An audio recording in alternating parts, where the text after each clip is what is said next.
Bye. Come with me as I go get my lashes done. Getting my lashes done is probably one of my favorite things to do because it just saves so much time. I don't even have to put on my makeup and I just feel like I do have makeup. But unfortunately, I'm always late y a la carrera. So this time I took my meal to go and I was eating on my way there. I also took my toothbrush and my toothpaste so I can brush my teeth. When I got there, I noticed so many cars and I was kind of confused because I've never seen so many cars before. So I was like, is there a party going on? Is there a special? Then I realized it's because the gym is right next to the lash place and it's January. So there's a lot of New Year's resolutioners at the gym right now. Even though I brushed my teeth, I did put on my mask because I didn't want, any extra garlicky breath to be stinking because the whole time that I'm there, I am yapping away. Literally catching up on all of the chismes from 2 weeks ago. This is like my favorite part of getting my lashes done, besides catching up with all the chismes. It's when she removes the tape and then she starts drying up my lashes and then she tells me like, okay, here, take a look. Because I already know that I'm going to love them and I'm going to literally butterfly my ass out of the lash place. I still can't get over the blue lashes. I don't know if I ever will. Let's pack today's lunchbox from our picky preschooler. For the past 2 weeks, my son's classroom has been studying dinosaurs. And you guys know how much Joseph loves dinosaurs and any dino lunch, to be honest. We're making them a dino nugget volcano since the course is coming to an end. I decided to make a couple of them kind of like the Bronchosaurus, and they're like super huge. And then just regular dino nuggets in the oven, get them nice and crispy. I wanted to add some color to the volcano, so we got some colorful carrots that we're gonna cut up into little sticks so we can blanch and season them up, make them nice and delicious, and then use those as random trees. We're gonna add a nice little lake of macaroni and cheese. I'm gonna try using the macaroni and cheese and the potatoes to kind of stand up your dinosaurs and your trees. These were all their little work that they've done in the past 2 weeks. They even have like little fossils. It's so cute. All the kids were so excited and ready to eat. And for those who are wondering if Joseph ate, he actually did. You guys know he'll eat anything dinosaur. There you have it, guys. Hope you like this recipe. Bye.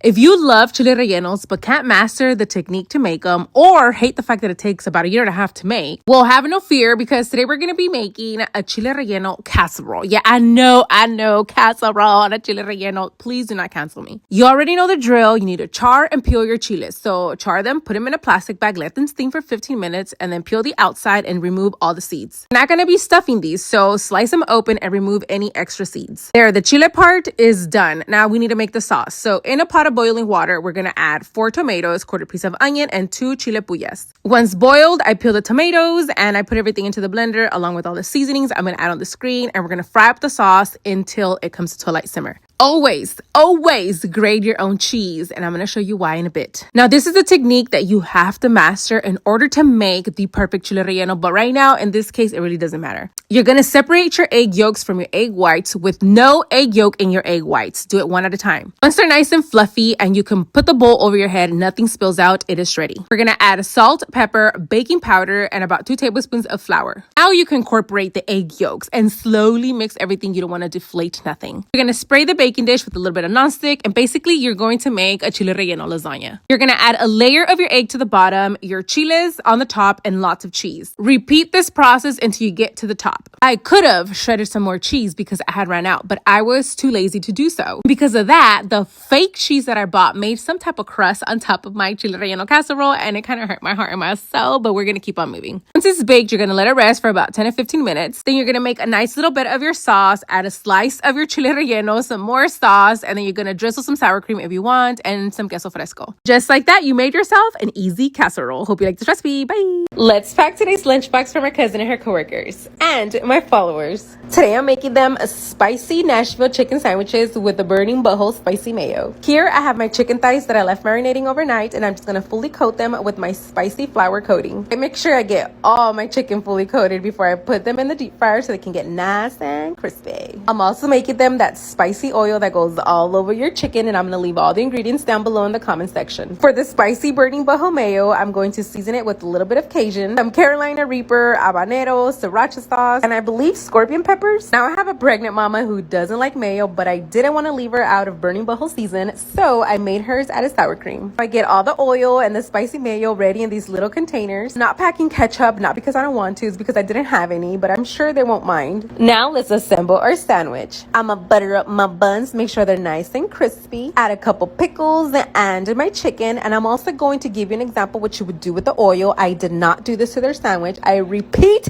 I did not do this to them. This was for my son. I put everything separate for them so that their chicken doesn't get soggy. Now I'm just gonna wrap it in some parchment paper and put it in the foam box. I know I told you guys before that I wasn't liking how my fries were coming out, so I'm trying different styles and I actually like this one. So I think I'm gonna stick with this style. I just season it with some Cajun and chicken seasoning. Today's option was between a soda and a chocolate horchata, and they all chose the chocolate horchata. I think I might stop buying sodas. Now I'm just gonna get everything ready for them so they come and pick up during lunchtime.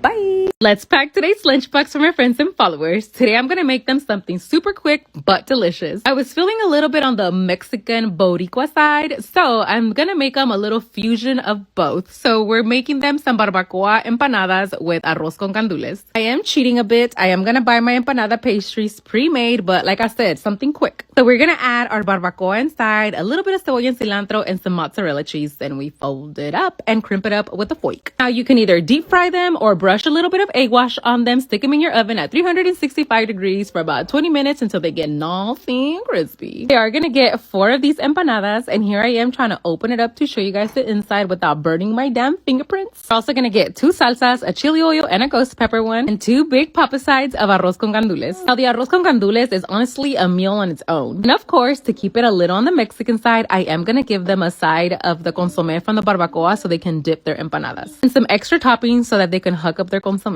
And that's it, guys. And I'm just gonna get everything ready for them, including their drink, and then they come and pick up during lunchtime. Bye. Y'all better come up here and get one of these. What's that?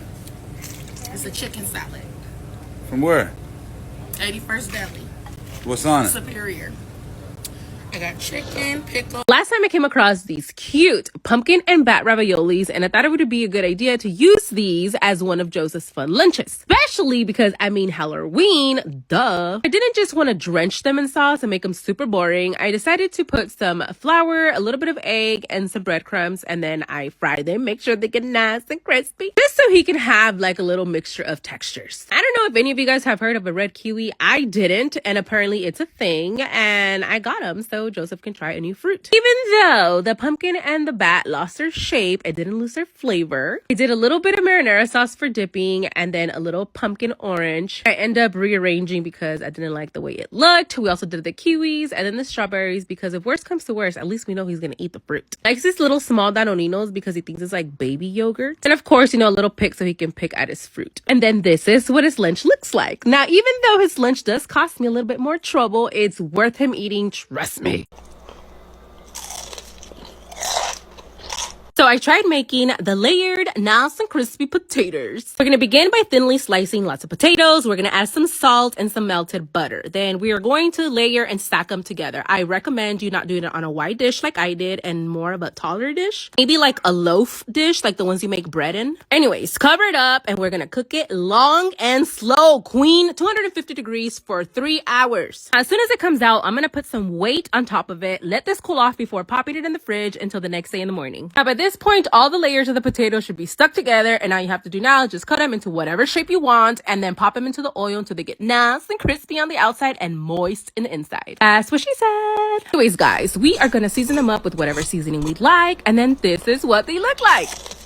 Nice and crispy. Hope you like the crispy. Bye. Let me show you guys a quick breakfast idea using a donut. I'm gonna split mine in half because this one was a little hefty. Then I butter up my donut to make sure it was nice and crispy because we're making a breakfast sandwich. So I'm gonna make a crispy hash brown. I'm also gonna crisp up some bacon, some cheese to a sausage patty so it can get nice and melted. Then I begin to assemble our breakfast sandwich. I'm gonna make sure to put my crispy hash brown in the bottom just to cover that hole. Then I add my sausage patty oozing with cheese, couple slices of ham, some crispy bacon, and a sunny side up egg. Then we top it off with our top bun, and there you have it, guys. And I know what you're gonna say. Oh my god, so much cholesterol. Well, it is my cholesterol. Hope you like this recipe. Bye.